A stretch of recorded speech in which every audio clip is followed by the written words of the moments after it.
What's going on, Imperials? It's Emperor Cubone here. It's been a long-standing problem in Pokémon to try and explain why something couldn't evolve earlier once an extra stage is added later. And I understand the reasoning, but really nobody cares, as evidenced by the evolutions and magnetic Pokémon changing how they evolve, and nobody was up in arms about it. In fact, they were grateful to be able to get them easier. Yet somehow Pokémon hasn't learned anything, and they keep using one-off unique items that only evolve a single Pokémon and does literally nothing else in the entire game. So it's up to us once again to fix some of these evolution items so that we don't clog up the bag for no good reason. You've heard of Dex Filler? Well, these should be called Bag Fillers. And of course, I've got to start with Applin, because this little guy has introduced 3 exclusive evolution items in 2 generations, and the newest one barely changes it at all. At least Dipplin then evolves from learning a move instead, but that begs the question, why can't the rest of them just do that? Applin could simply learn one of the 3 moves in order to evolve into whichever branch you want. But I guess they would have to make sure that you can only accept learning one move, because then it would try and evolve into all of them. Maybe that could lead to Hydrapple instead. Or Applin could do the stat evolution method that Tyrogue does, or something other than creating 3 nearly indistinguishable items that'll just rot in your inventory for the ones that you don't use. And that prevents us from forcing an orchard into every region somewhere just for a single Pokémon. Charcadet is also guilty of this sin by introducing 2 new armors that it uses to evolve, although I'll admit I'm a bit torn on this one. On the one hand, Pokémon Armor Evolution is an awesome idea, and it leaves open the possibility for a bunch more evolutions with different types just by presenting a new armor. However, that would also require up to 18 unique armor items in the game eventually, and I know I always find it a pain to scroll past all the memories and plates just to get to the items that I actually want.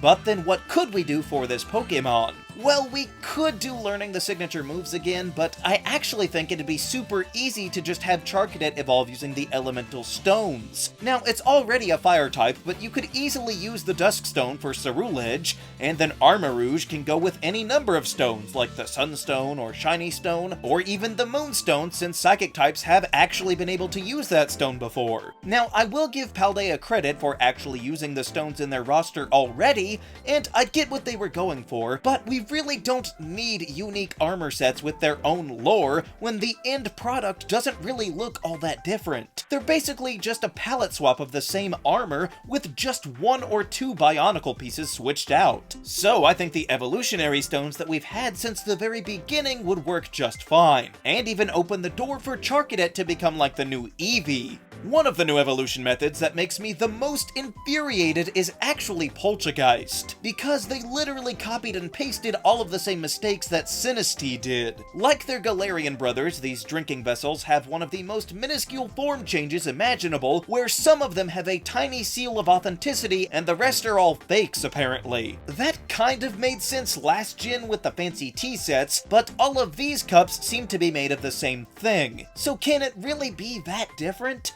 Is the craftsmanship really that important? So I don't really get why we need a masterpiece teacup and an unremarkable teacup, which has got to be the single worst item name in the entire series. And the worst part is, it's not even into different Pokémon like Applin. It's just a minute form change that's nearly impossible to notice in normal gameplay. It would be like creating a special evolution item for just the female version of Torchic, since that one's harder to find, yet both of them still evolve into Combusken. It's totally pointless. So how do we fix these gluttonous tea spirits? I mean, other than just making a single item, of course. Well, last time I had Poltergeist evolve because of the Dusk Stone, but honestly, it would make sense for them to use the Dawnstone here. Since it is used for branching paths, I feel like it could work to use on either of the forms and just keep them the same into the next stage, whether they have the seal or not. Personally, I would rather they didn't use the seals at all, especially if they are supposed to be their own individual Pokémon and not regional variants, but since they did, it's up to us to get rid of the excessive amount of cups in our bag, and I think that we can do that with the Dawnstone rather effectively. Next we can talk about Archaludon, because it really won't take that long.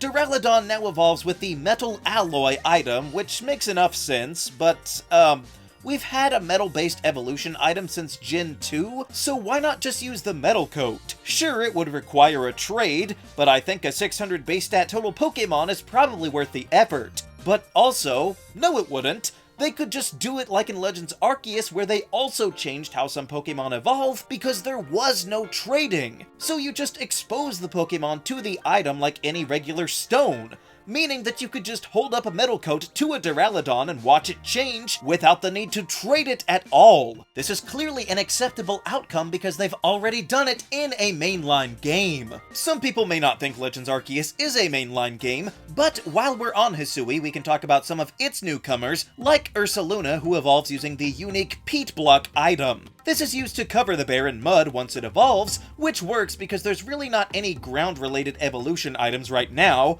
I mean, you could hold a soft sand or something, I guess. And that might be fine, however, that was not the extent of it, because Ursaluna lives up to its namesake and relies on the pattern of the moon to evolve as well. So, not only do you have to take an arduous quest to hunt down this super rare item, but you can't even use it until the moon is full. Why would they restrict us so heavily in two different ways? I would think the moon would be enough of a catalyst, but I guess their fear was that since we've had nighttime in games before, that people would complain why Ursaring never evolved before now. But I don't think the moon has ever actually changed phases before. I could be wrong, but in most of the games with night, you can't even see the sky, so we couldn't even know when the moon is full or not. So using that brand new feature should be enough without locking the Peat Block behind one of the labors of Hercules, and clearly they knew that it was a bit too hard to evolve, because in Scarlet and Violet they didn't even bother with any of that, and just handed us another version of the Pokémon without any of the trouble. So who knows if we'll ever see the Peat Block item again, but Ursaluna could easily just be tied to the moon being full in the next game. Or to the Blood Moon too, I guess. But honestly, my least favorite item-based evolution that they've created recently has got to be Bisharp, because you don't even have the item. To get a Kingambit, you have to defeat 3 different Bisharp that are all holding the Leader's Crest item. I will give them points for thinking outside the box, but the only thing worse than introducing an item-based evolution is one that's out of your control.